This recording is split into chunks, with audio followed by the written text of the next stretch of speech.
प्यारे बच्चों, हिंदी की कक्षा में आप सबका स्वागत है। आज हम हिंदी व्याकरण के अंतर्गत संज्ञा के बारे में जानकारी प्राप्त करेंगे। संज्ञा किसी व्यक्ति, वस्तु, स्थान, प्राणी या भाव के नाम को संज्ञा कहते हैं, जैसे राम, किताब, कानपुर आदि।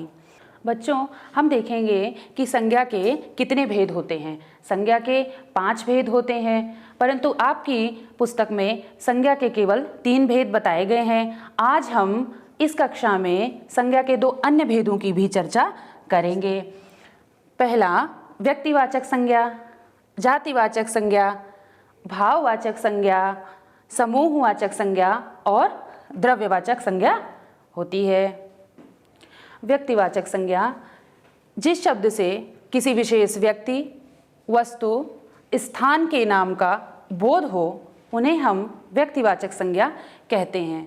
बच्चों, पर्वतों के नाम, पुस्तकों के नाम, व्यक्तियों के नाम, फलों के नाम, त्योहारों के नाम और फूलों के नाम, नदियों के नाम आदि सारे व्यक्तिवाचक संज्ञा के अंतर्गत आ जाते हैं, जैसे हिमालय, रामचरितमानस, दीपावली, गुलाब, गंगा, आगरा शहर का नाम है आदि। तो ये हमारी व्यक्तिवाचक संज्ञा होती है। दूसरा है जातिवाचक संज्ञा, जिस शब्द से किसी व्यक्ति, वस्तु, स्थान या प्राणी की जाति या समूह का बोध हो, उन्हें हम जातिवाचक संज्ञा कहते हैं, जैसे बच्चा, पुस्तक, पशु, फल आदि। अगर हम कहें मुझे फल पसंद है। बच्चों, ये जो फल शब्द है, यह बहुत सारे फलों का बोध कराता है, इसलिए यह हमारी जातिवाचक संज्ञा होती है।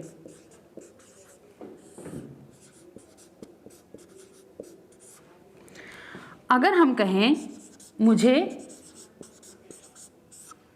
केला पसंद है,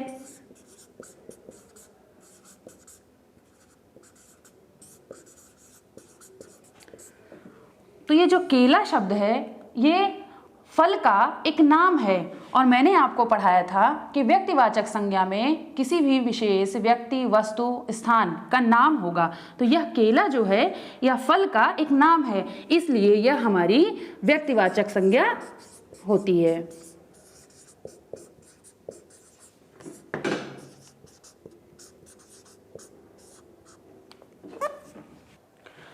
बच्चों, तीसरी हमारी भाववाचक संज्ञा है, जिन शब्दों से हमें किसी व्यक्ति या वस्तु के गुण, दोष, दशा, भाव आदि का बोध हो, उन्हें हम भाववाचक संज्ञा कहते हैं, जैसे बुढ़ापा, अमीरी, गरीबी, खुशी, दुख आदि।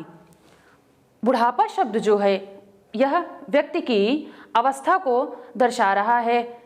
अमीरी, गरीबी ये व्यक्ति की दशा को दर्शाता है और खुशी और दुख यह मन के भाव हैं, इसलिए यह हमारी भाववाचक संज्ञा कहलाएगी। अगली है हमारी समूहवाचक संज्ञा, जिन शब्दों से हमें किसी समूह का पता चले, वो समूहवाचक संज्ञा कहलाते हैं, जैसे परिवार, सभा, सेना आदि। बच्चों, परिवार में हम सब एक साथ रहते हैं, तो यह हम एक साथ रहते हैं संयुक्त रूप से, तो इसलिए परिवार हमारी समूहवाचक संज्ञा हो गई। अब दूसरी है द्रव्यवाचक संज्ञा, जिस संज्ञा शब्द से उस पदार्थ या सामग्री का बोध होता है जिससे कोई वस्तु बनी होती है, उसे द्रव्यवाचक संज्ञा कहते हैं, जैसे ठोस पदार्थ से बनी वस्तु, जैसे सोना, लोहा आदि। गैसीय पदार्थ जैसे धुआं,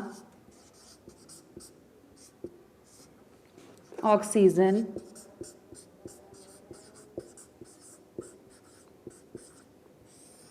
आदि।